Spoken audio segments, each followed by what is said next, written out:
welcome to the channel Bob Sales this time's next year.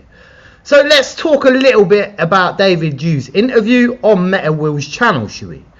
So the first thing I did notice and mention was Alibaba. So Alibaba's definitely nothing to do with payout like I first thought, and essentially it is an introduction into the Asian market, so essentially the Chinese market. So David Yu did in fact mention that the Chinese market, they actually have a Chinese digital market worth millions and millions. One of the other things he did mention about that is it's actually essentially all linked to gaming, not NFTs, not digital collectibles. David Yu does want to tap into that market. He did also say about, obviously, Alibaba Cloud, that it is essentially going to be for security and stuff like that on the app, and it's also going to be related to cloud storage, which was kind of the obvious one for the Alibaba Cloud, for instance. So essentially they're going to try and make as much use out of Alibaba as possible by sounds of it. But he did say that none of the deals were done yet, and there's essentially another 3 or 4 meetings to happen. And I don't know why I keep saying essentially, by the way. The next thing on the list was veve, however you pronounce it.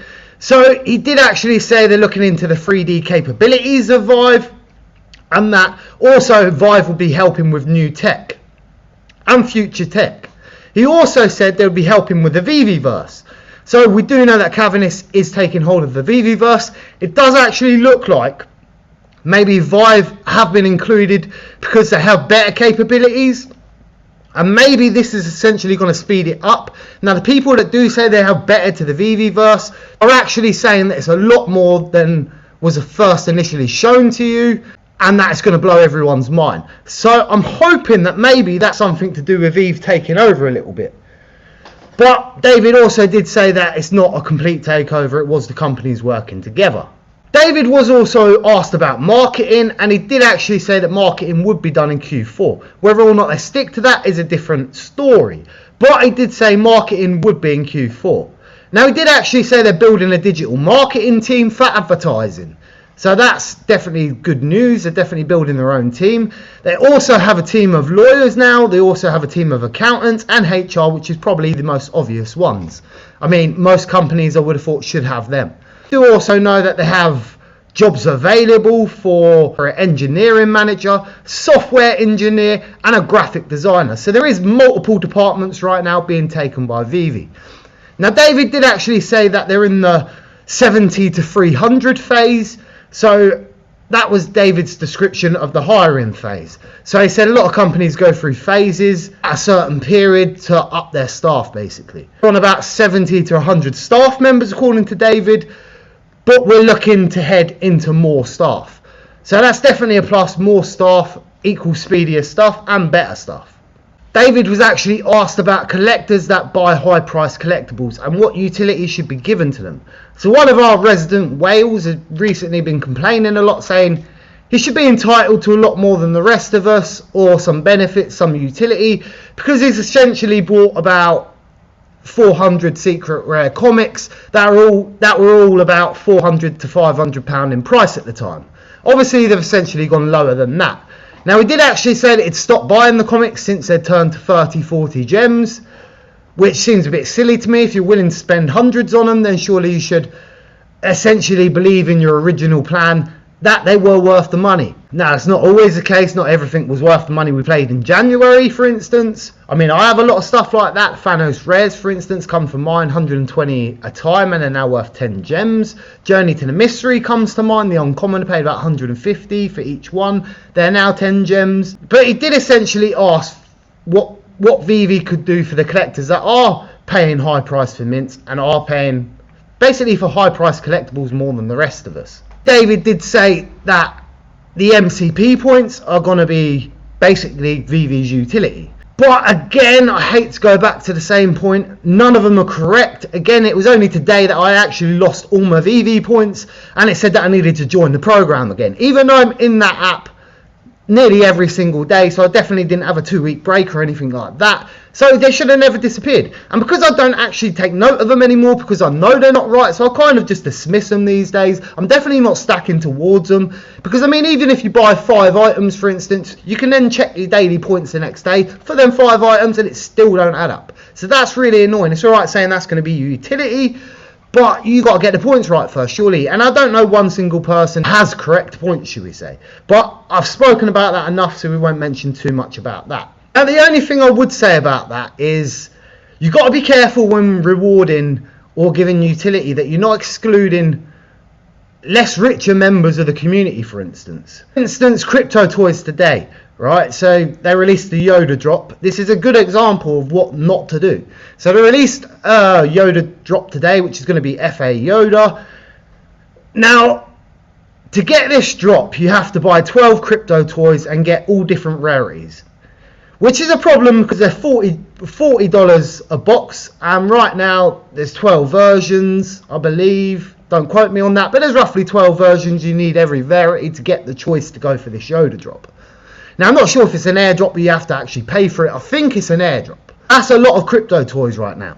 And considering you can't buy off the market, you can't actually go for specific ones. So you could hit the button 15 to 25 times, 30, 40 times, and still not get the whole set. So that's a lot of money. That's a big pit. And in my opinion, again, that does seem like it's to get the first series of Star Wars to sell out. But again, a lot of these drops, like the pencils, for instance, are crafting. A lot of that is to initially get more interest in the drops, give more reasoning to go for the drops. So again, no matter which way you go, no matter which company, again, most of the crafting, most of that is essentially to sell out the drop.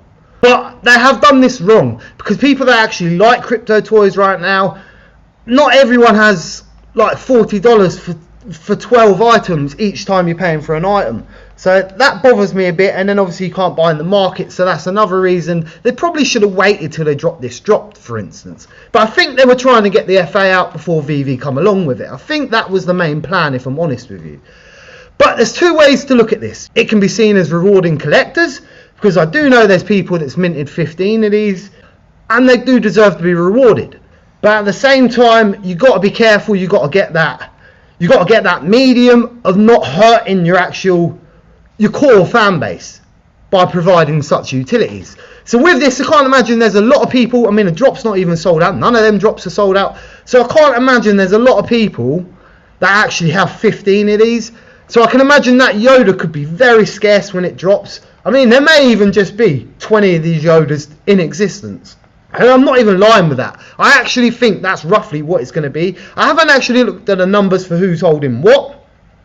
Now, I know Daily Burn did do something like that, so I should probably go back and check. So David did say the MCP is going to be your utility, your rewards. That's what you're getting for collecting. Pretty much, anyway. Now, one thing I would say about whales, none in particular, but one thing I would say about whales, everyone. So I would be careful about listening to whales' advice or following based on what whales do. Now, whales are called that because they've got a lot of items, a lot of collectibles. Now, some whales did make that money in veve. Other whales already had shitloads of money to put into veve. So essentially, they have a lot less risk than the normal workings man that's trying to make a veve account, for instance. So I can put about 100 gems in, maybe 150 a month, and that's a struggle. But if I need to, there is 150 gems reserved, what I will always keep for each month, just in case I need it. And I'm definitely not financially well off. I definitely have my own financial issues. I still put enough in to where I can keep my account going. Obviously, I couldn't do a veve channel without having a veve account. That's kind of stupid. It's kind of besides the whole idea. Why should you talk about something if you don't have anything to do with the projects? Which is why I don't really talk about crypto toys, bat cows, anything like that, because if you're not in the projects, you shouldn't really say a lot about them. However, sometimes things need to be said, and the last couple of days, like I said with the McFarlane video, the DC video, the bat cow floor prices and stuff like that, I did go into that, and I've just gone into crypto toys a little bit. But again, it's just to give you an idea of how rewarding collectors can go wrong. I would say whales can afford 3-digit mints, they can afford 2-digit mints. Now, is it the best idea to spend 1,200 quid on the collectible with a floor price of 35 gems just because of a mint number? knowing that essentially the lower mint numbers could come out, whether or not they do, because we see all the FUD about that before, but essentially they could still come out. So with that in mind, do you still invest in low mint numbers? And is that the best idea? It seems the more money you have, the more stupid decisions you can make. Not all whales like this. I know a couple of sensible ones. One of them should be watching, and I actually really like that guy. It's not all whales, but again, they have more money to waste, so be wary of that. And again, is it a fact of making the rich richer? Now, David did actually touch on a point where he said if it was a collector's app like everyone thinks, there should be 7% to 15% of every drop on the floor in the marketplace at one time. They did say they monitor this quite a bit, and that essentially if it was over that, then the app's probably not going to last, because that does mean that everyone's in it for money, and once that goes, then essentially the app's dead. Well, as I mentioned before, David said the utility will be the MCP, and he did say it's related heavily to the OUP article, which will be coming out soon apparently. That has been updated, that is in the process of being updated. One of the other things that was touched on was the Apple Store fees. So this was quite big in my opinion, and the answer what David given this one is a good answer, I must admit. They mentioned the possibility of lowering the fees on Apple Pay or Google Pay. David said essentially they're going to look, I don't know why I keep saying that, I do apologise, take a drink every time I say essentially please. But David did in fact say he was looking at lowering the fees, but again he wanted to stay on the good side of Apple and Google because he knows what they have to offer. The partnership was more than just literally joining the App Store. So joining the stores themselves, being on the Apple Store and the Google Store, made the company look more legit. And he also said this was part of the plan. So the reason he wants to actually stay with them and keep in good order with them and pay the fees as they're asking, even though they're quite big, is because essentially he knows that Apple Vision Pros to come, Apple glasses are to come, and that the tech will be available for veve in the future. So that's one of the reasons David said he's adamant he's going to stay in the App Store. They try to get people to go to the web app to put money in nowadays, but again they want to keep Apple in good standing order, knowing what they can bring to the platform, knowing what tech is to come. And the next point I want to touch on is the YouTube being removed. So in my opinion, David didn't give the strongest answer to this question. He was asked why the Economy YouTube had been removed, and he essentially said that he wasn't sure, and that is probably just down to updates and not to be worried. Now, as a CEO of a company, I would expect you to know the answer to that question, but again, there's a lot of team building going on, a lot of new assignees, and a lot of people building in different groups right now, so that could just be that simple. Then they did actually ask for an update on Rise or Reese, however you want to say it. And the explanation was that Reese or Rise has essentially moved to Europe. He's been traveling for quite a while, working with a company, going to the events, stuff like that. They are actually letting him settle down in his new house, his new atmosphere, and he is essentially still on the team. In fact, he did say he actually spoke to him a couple of days before. Now, in the same sentence, it did say that no team member is past being sacked. He did say that each team member does have yearly contract renewals, and they do have a thorough dig through the person to see if they're still capable of working for the company. Now, a lot of people digging into this and saying this sounds to me like Reese or Rise is on the chopping block, on the sacking board. But to me, it did sound like literally maybe he was having family time, he'd just moved to a new house, and they were just giving him time to settle in before he starts with the company again. Although he's still working in the background. And he did also say that there's a whole team working on that, not just Rise, not just Reese. So apparently Rise is just the spokesperson, the front man for that part of the project, if you like. So yeah, he did say not to be worried about that. To me, it sounded like it was just a house thing. It didn't sound like it was going to be sacked. But David did in that sentence as to say, well, if an employee is not suiting the company anymore, not being company man or whatever, them sort of things, then they will be replaced. Morning, you alright? Don't mind me. Apparently there's no dramas with Reese. He does still work for the company.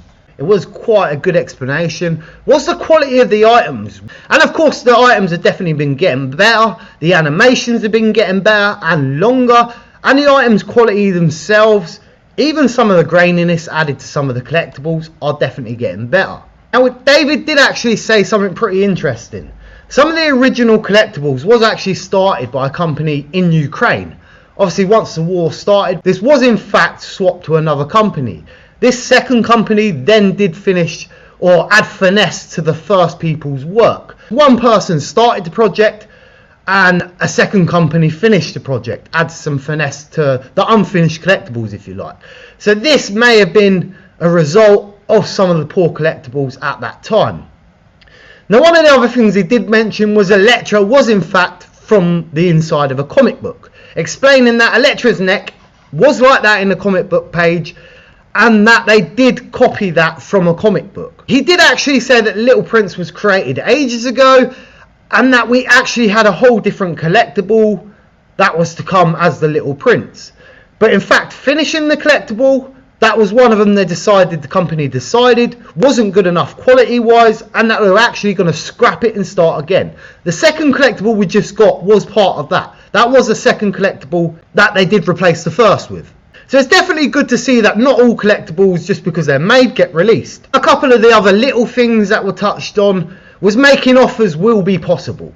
So David was asked if you'd be able to make offers in the app, and he did say essentially that was going to be in the plan and that they were already looking at that so you could make offers to each other. There was quite a lot of information in that. David was being very straight in that interview, quite a lot in that interview. Please go back and watch the full interview. I may have missed some things, but to me these were the main points what I found in that interview, and there's definitely some big things to come from veve.